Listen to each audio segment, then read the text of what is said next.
बिस्मिल्लाहिर्रहमानिर्रहीम। अस्सलाम वालेकुम नाज़रीन, आप यूट्यूब और फेसबुक चैनल देख रहे हैं। मैं राना उज़ैर हूँ।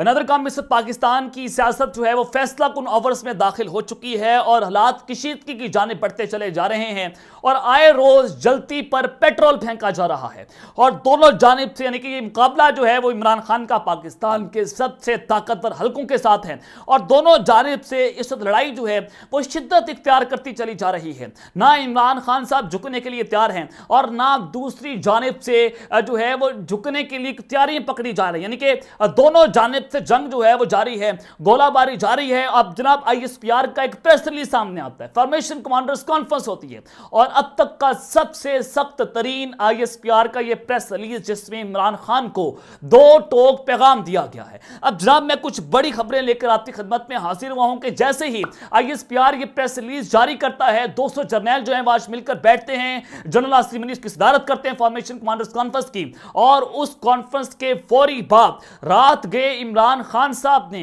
जो कौम से हंगामी और अलविदाई खिताब किया है, इस खिताब ने आज ताकतवरों की नींदें हराम कर दी हैं। इस खिताब ने आज जनाब ताकतवरों पर बिजलियां गिरा दी हैं कि इमरान खान साहब जो हैं वो आज खुलकर सामने आ चुके हैं। इमरान खान साहब ने आज आईएसपीआर के प्रेस रिलीज के बाद तबले जंग बजा दिया है कि जो मर्जी कर ले, फांसी दे दें, जेलों में डाल दें, मैं झुकने वाला नहीं हूं। आज इमरान खान साहब का खिताब जो है उसने जनाब वो बड़ा तवज्जो का मरकज बन चुका है। इस हवाले से इंपॉर्टेंट डिटेल्स अंदर की कहानी आप तक पहुंचाऊंगा कि जमान पार्क में से सूरत हाल क्या है, जीएचक्यू में क्या चल रहा है और इमरान खान के जो खिताब है उसके बाद क्या सूरत हाल होगी। और दूसरी जानिब बंद कमरों में इस हंगामी सूरत हाल बर्पा हो चुकी है। इमरान खान साहब ने आज शतरंज का एक नई चाल चली है और आज नया मनसूबा इमरान खान साहब ने जो है मुतारिफ कराया है। होने क्या जा रहा है अगले 24 घंटे पाकिस्तान की सियासत में बहुत इंपॉर्टेंट है। इस हवाले से तमाम डिटेल्स आपके सामने रखूंगा, लेकिन अगर आपने चैनल को सब्सक्राइब नहीं किया, चैनल को लाजमी सब्सक्राइब कर लें, बेल आइकन को दबा दें, आने वाली तमाम तरह अपडेट्स आपकी खिदमत में बर वक्त पेश होती रहें। नादिर काम पंजाब की सियासत जो है वो तवज्जो का मरकज बनी हुई है। पाकिस्तान पीपल्स पार्टी जो है उसको लॉन्च कर दिया गया क्योंकि प्रोजेक्ट है बिलावल भुट्टो उसको वज़ीर-ए-आज़म बनाना है। वो इस्टेब्लिशमेंट की आंखों का तारा है और इस्टेब्लिशमेंट के साथ पीपल्स पार्टी के वर्किंग रिलेशनशिप जो है वो अरूज के ऊपर हैं। लेकिन दूसरी जानिब जहांगीर खान तरीन जो है उसकी रिलॉन्चिंग भी आपके सामने है और वो अपनी पार्टी जो है वो कल को लॉन्च करने जा रहे हैं। आज ओन चौधरी ने बाकायदा तौर पर बताया कि नई जमात का नाम इस्तेहकाम पाकिस्तान होगा और जहांगीर खान तरीन जो है बहुत सारे लोगों के साथ राब्ते में है। मुराद से शमूलियत इख्तियार कर ली, मुराद रास्ते सॉरी शमूलियत इख्तियार कर ली है और फयाजुल हसन चौहान भी शमूलियत इख्तियार करने जा रहे हैं, फवाद चौधरी भी और फिर दोस्त आशिक अवान भी, यानी कि जितने भी इनकलाबी थे सो कॉल्ड लिबरल्स जो फवाद चौधरी जैसे वो जनाब आज नंगे हो चुके हैं। पूरे का पूरा निजाम आज नंगा हो गया कि एक रियासती मशीनरी का बेदरेग इस्तेमाल करके खौफ फैलाकर एक पार्टी को तोड़ा गया। लेकिन इमरान खान के हिसाब अभी तक नहीं टूटे। इमरान खान साहब अब भी अकेली जंग लड़ रहे हैं। वो मरते बुरहान, वो मरते हुर, वो मरते मुजाहिद आज भी अकेला खड़ा हुआ है और उसके मुकाबले में पाकिस्तान की सबसे बड़ी ताकतवर जो है एस्टैब्लिशमेंट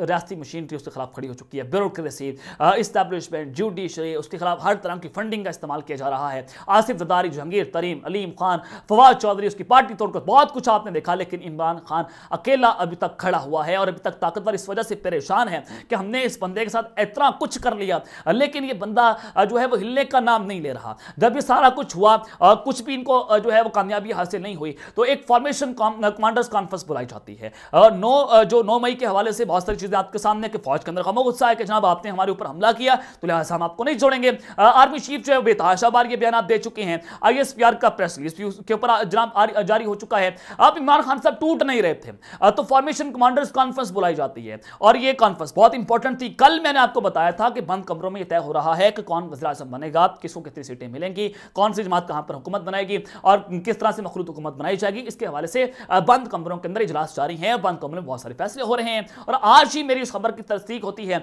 फॉर्मेशन कमांडर्स कॉन्फ्रेंस का एलामिया सामने आ जाता है और इसमें 200 जर्नैल बैठे हुए थे, पाक फौज की तमाम करीम बैठी हुई थी, तमाम ऑफिसर्स बैठे हुए थे, आईएसपीआर, आईएसआई, एमआई हर तरह का इदारा इसके अंदर बैठा हुआ था, ब्रीफिंग्स दी जा रही थी। तो आज 9 मई जो है उसके मंसूबे के खिलाफ जनरल आसिम मनीष साहब ने खुल्लम खुल्ला ऐलान कर दिया। उन्होंने कहा कि पाक फौज ने 9 मई के मनसूबा साजों और मास्टर माइंड के खिलाफ कानूनी गिरफ्त मजबूत करने का अज़्म कर लिया है। और पाक फौज के सिपहसालार जनरल आसिम मुनीर ने कहा कि नाकाबिल तर्दीद शवाहिद को झुटलाया नहीं जा सकता। पाकिस्तान में इंसानी हकूक़ के खिलाफ बरसियां हो रही, नंगा किया जा रहा है। इमरान रियाज जो है वो लापता, सहाफ़ियों को उठाया जा रहा है, कारकुनान अगवा हैं, इमरान खान के करीबी लोग अगवा हैं। अभी तक किसी को कुछ नहीं पता कि इमरान रियाज खान साहब इस वक्त किधर मौजूद हैं। तो इस वक्त के अंदर उन्होंने कहा कि फर्जी इंसानी हकूक़ के खिलाफ वर्जियों के पीछे छुपने की तमाम तर कोशिशें बेसूद हैं। मुल्क की सलामती के लिए किसी कुर्बानी से दरेग नहीं करेंगे। ये जनाब GHQ में उनकी तरफ से आज फॉर्मेशन कमांडर कॉन्फ्रेंस होती है, जिसमें कोर कमांडर्स थे, प्रिंसिपल स्टाफ ऑफिसर्स, पाक फौज के तमाम फॉर्मेशन कमांडर्स ने शिरकत की। तो लिहाजा आज 9 मई की मजम्मत हुई है और कहा यह गया है कि तमाम मुनसूबा साजों और सूरतकारों के खिलाफ आर्मी एक्ट के तहत मुकदमा चलाया जाएगा। आज इमरान खान साहब को खुला कहा गया कि जनाब हमने आपको फांसी के ऊपर लटकाना है, क्योंकि कम अज कम सजाए मौत है, उम्र कैद सजा है, या फिर संसार करना है। अब ये तीन ही ऑप्शन हैं। बहुत सारे प्लान्स देखे कि इमरान खान साहब को नाअहल कर दिया जाएगा, खान साहब को सियासत से जो है आउट कर दिया जाएगा, लेकिन supreme court, Islamabad high court में ये मामला नहीं चल सका। इमरान खान साहब तमाम केसेस में क्लियर हैं, कोई करप्शन केस नहीं निकल रहा।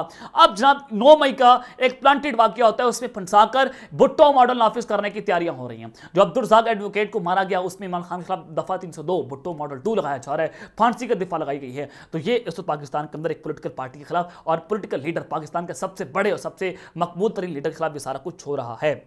अब जनाब जैसे ही फॉर्मेशन कमांडर कॉन्फ्रेंस होती है, एक दारोगा कासिद जो है वो सामने आता है। फौरी तौर पर दारोगा कासिद जो यानी कि कामरान खान साहब, ये जनाब दुनिया न्यूज़ पर प्रोग्राम करते हैं आज कामरान खान के साथ, इन्होंने एक बहुत इंपॉर्टेंट ट्वीट की। इन्होंने कहा कि अलविदा अलविदा इमरान खान, अब अलविदा। उन्होंने बड़ा वाज़ेह तौर पर बता दिया कि अब इमरान खान साहब अलविदा हो गए। और उन्होंने कहा कि कोई मोर्चा ही इमरान खान की सियासत को बचा सकता है। कि किस्सा है मुख्तसर, इमरान खान को उनकी अक्कड़ खा गई और रही सही कसर बुशरा बीबी की तोहमात ने पूरी कर दी। पाकिस्तान की सियासी मंजरनामे पर 2 खानदानों के कब्जे से आज़ाद तीसरी सियासी कुव्वत की ख्वाहिश इमरान खान ने अपने हाथों से चकनाचूर कर दी है। और 9 मई को खान ने असद पीटीए दफन करके हिकमत अमली तरतीब दी। और आज इमरान खान कहानी का आखिरी बाब अफवाज पाकिस्तान की फॉर्मेशन कमांडर कॉन्फ्रेंस में रकम कर दिया गया है। यानी कि पाक फौज ने आज इमरान खान की सियासत को दफन कर दिया। ये कहा गया आज कामरान खान साहब की जानिब से कि ये जो कहते थे हम न्यूट्रल हैं, आज उन न्यूट्रल से मिलकर सियासत में मुदाखलत करके एक पॉलिटिकल लीडर को खुटे लाइन लगा दिया है। और फिर जनाब उन्होंने कहा कि अब वक्त आ चुका है कि इन मनसूबा साजों और मास्टरमाइंड के खिलाफ कानून की गिरफ्त मजबूत की जाए। तो ये आज आसिम साहब ने कहा था। तो कामरान खान साहब जो हैं उन्होंने ये ट्वीट करके बहुत सारी चीज़ें क्वेश्चन क्लियर करते कि इदारों के अंदर जो है वो गम गुस्सा पाया जा रहा है और इदारे का एक टारगेट है कि इमरान खान साहब के वो अपने ही छोड़ना, हमने फॉरगेट नहीं करना। जेंटलमैन ना हम फॉरगेट कर सकते हैं, ना हम इसको बोल सकते हैं, ना हमने भुलाना है।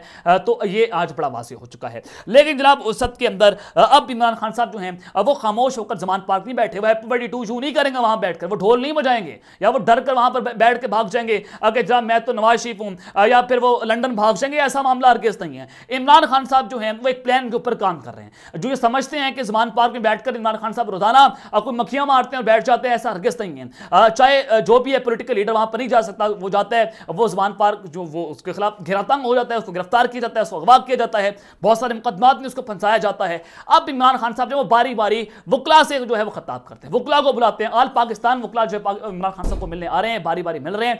अब इमरान खान साहब किसी भी वक्त वकला जो है वो तहरीक शुरू कर सकते हैं, इलेक्शन कराओ तहरीक इमरान खान साहब शुरू कर सकते हैं। वकला को इस हवाले से तैयार कर लिया गया है। ये मैं आपको एक बहुत बड़ी ब्रेकिंग न्यूज़ दे रहा हूं और इमरान खान साहब ये कार्ड किसी वक्त खेलेंगे और फिर ये सरप्राइज होगा खान साहब की जानिब से और उसके बाद गेम जो है वो फिर मजीद हाथ से निकलेगी और ताकतवर मजीद परेशान होंगे और वहां पर मजीद बिजलियां गिरेंगी। ये इस वक्त हालात हैं कि इमरान खान साहब एक नई तहरीक शुरू करने जा रहे हैं और उसके लिए वो वकला को मोबिलाइज कर रहे हैं। लेकिन जनाब इस सब के अंदर ये तो बात तय है कि इमरान खान के नाम पर कांटा लगा दिया गया है। इदारा उसको पसंद नहीं करता और मैंने आपको अपने 2-3 दिन पहले आपको बता दिया था कि इमरान खान जनरल आसिम इकट्ठे काम नहीं कर सकते। अब ये मामला जो है पर्सनल हो चुका है। अब ये हालात जो हैं वो कशीदगी की जाने पड़ रहे हैं, लड़ाई हो चुकी है और दोनों एक दूसरे को देखना भी पसंद नहीं करते। अब जनाब फॉर्मेशन कमांडर कॉन्फ्रेंस होती है, इमरान खान साहब ने एक बहुत अहम तरीन अब से कुछ देर पहले खिताब किया है और ISPR के सख्त तरीन एलामिया के बाद जो आज फॉर्मेशन कमांडर्स का एलामिया जारी हुआ है उसके बाद हालात कशीदगी की जानी पड़ चुकी है। लेकिन दूसरी जाने अब से कुछ देर पहले रात के इमरान खान साहब ने जो तबले जंग बजाया है, जो फॉर्मेशन कमांडर्स का जवाब दिया है, उनके एलानिये का जवाब दिया है, बंद कमरों में इस वक्त हंगामी सूरत हाल पैदा हो चुकी है। और कौम से अलविदाई खिताब, इसको मैं क्यों कह रहा हूं, ये बहुत इंपॉर्टेंट है। होने क्या जा रहा है आपके सामने मैं रख देता हूं कि आज इमरान खान साहब ने जो खिताब किया, उन्होंने कहा कि पुराने जमाने में हिटलर ने ये कलेक्टिव पनिशमेंट दी थी और जनरल जिया ने भी ये काम नहीं किया जो आज के दौर में किया जा रहा है। और साथ उन्होंने इमरान खान रियाज के हवाले से बात की कि किसी को कुछ नहीं पता कि इमरान रियाज किधर है और मुझे खौफ है, खान साहब ने कहा कि इस पर तशद्दुद करके उतना तशद्दुद किया गया है कि उसे सामने नहीं लाया जा रहा। और कासिम सूरी जो है उन्होंने रूलिंग दी कि जनाब मसला आया है मेरे मुल्क से, अमेरिका से, और हमारे मुल्क में मुदाखलत की जा रही है, यानी कि रजीम चेंज ऑपरेशन किया जा रहा है। और सिक्योरिटी काउंसिल ने उसे कंफर्म किया। इमरान खान साहब ने मजीद कहा कि एक दो दिन पहले सुप्रीम कोर्ट का एक एडवोकेट, एक वकील जो है अब्दुल रज़ाक, वो जनाब कत्ल होता है, उनके कत्ल का इल्जाम इमरान खान पर लगाया जाता है और इमरान खान साहब के ऊपर जनाब मुकदमा कर दिया, कत्ल का 302 का मुकदमा कर दिया गया है। और इमरान खान साहब ने आज ये नया इंकशाफ किया कि आईजी ने उसके बेटे को उठाया है और उससे बयान दिलवाया कि बताओ, बोलो कि इमरान खान को ने मेरे वालिद को कत्ल किया है। तो उसके बेटे ने वही सारा बयान दे दिया और अब मेरे ऊपर 302 का मुकदमा कर दिया गया है। खान साहब ने सवाल पूछा कि क्या किसी माजी के अंदर किसी पॉलिटिकल लीडर के साथ ऐसा हुआ है। शरीफ खानदान के हवाले से आईएसआई ने मुझे बताया। खान साहब कहते हैं कि आईएसआई हमें रिपोर्ट से थी कि ये एक करप्ट माफिया है, ये करप्ट खानदान है, इन्होंने मिलकर चोरी की है, इनके साथ ऐसा क्या किया गया, ऐसा सलूक जो उनके साथ किया गया हो। ये खान साहब ने सवाल पूछा कि ऐसा हरगिज़ नहीं हो जो मेरे साथ आज किया जा रहा है। और उन्होंने कहा, जो उन्होंने आज कंसर्न का इजहार किया क्योंकि कल वो इस्लामाबाद अदालत के अंदर पेश होंगे, 3 मुख्तलिफ अदालतों में वो जाएंगे, 16 से ज़ायद मुकदमात में वो जमानत लेने जा रहे हैं। इमरान खान साहब ने कहा कि कल मुझे इस्लामाबाद में पकड़ लेंगे। मैं आपको अपने पिछले ब्लॉग में खबर दे चुका हूं कि इमरान खान साहब को गिरफ्तारी का मनसूबा तैयार किया गया है। तो इमरान खान साहब ने कहा कि ये कल मुझे गिरफ्तार कर सकते हैं और उन्होंने कहा कि 75 साल से कौम ताकतवरों की गुलाम है और मुझे गोलियां मारी गई, मैं FIR नहीं करवा सका क्योंकि सामने ताकतवर था। ये इमरान खान साहब ने आज ये बिजलियां गिरा कर रखते हैं। लेकिन जो सबसे इंपॉर्टेंट पार्ट था, most important part of the speech today, Khan साहब उन्होंने कहा कि मैं हर चीज के लिए तैयार हूं, मैं जुल्म और ताकत की हुक्मरानी के आगे नहीं झुकूंगा। जो ये समझते हैं कि मैं इनके आगे झुक जाऊंगा, मैं कोई डील करके बाहर भाग जाऊंगा, मैं चुप होकर बैठ जाऊंगा। आज इमरान खान साहब ने 2 टोक पैगाम दे दिया है कि मैं जाबिर और जालिम और ताकत की हुक्मरानी के आगे नहीं झुकूंगा। और उन्होंने कौम को भी कहा कि मैं अपनी कौम को कहता हूं, मैं आप सबको कहता हूं कि आपने भी ताकत की हुक्मरानी के आगे नहीं झुकना। आप जो हैं वो आप डट कर खड़े हो जाएं और मैं आखिरी सांस तक जद्दोजहद करूंगा। आज पाकिस्तान का एक वाकई एक बहुत अजीम लीडर जो है वो खिताब करता हुआ नजर आया। आज पाकिस्तान, आज इकबाल का शाहीन लग रहा था, आज कायदातन का जानिसार खिताब कर रहा था और जिसने ये साबित किया गया वो डट कर खड़ा हुआ है। अगर उसने अपना एक बयानिया बना लिया वो उसके पीछे नहीं हट रहा क्योंकि वो पाकिस्तान को हकीकी तौर पर आजाद करवाना चाहते हैं। इमरान खान साहब ने कहा कि 75 साल से ये कौम जो है वो गुलामी की जंजीरों में जकड़ी हुई है। और उससे इंपॉर्टेंट बात उन्होंने कही कि जो मर्जी कर ले, जेलों में डालने जेल में डाल दे, आपने मुझे फांसी देनी है फांसी दे दे, आपने मुझे मारना है जो मर्जी करना है कर ले। जो ये समझते हैं कि मैं इनके पास जाकर माफी मांगूंगा, मैं ऐसा नहीं करूंगा। ये इमरान खान साहब ने ताकतवरों को बड़ा 2 टोक पैगाम पहुंचा दी कि आप समझते हैं कि इमरान खान चलकर आएगा, माफी मांगेगा, डील मांगेगा, मैं ऐसा नहीं करूंगा, जो होता है आप वो कर लें। 2 टोक पैगाम। फॉर्मेशन कमांडर कॉन्फ्रेंस के बाद इमरान खान साहब जो है वो खुलकर सामने आ चुके हैं। तो ये अब तक की डिटेल्स हैं जो मैंने आपके सामने रखी हैं। अब तक कहते हैं हल्की का अपना भी हल्क नहीं, अल्लाह ने के बाद पाकिस्तान जिंदाबाद।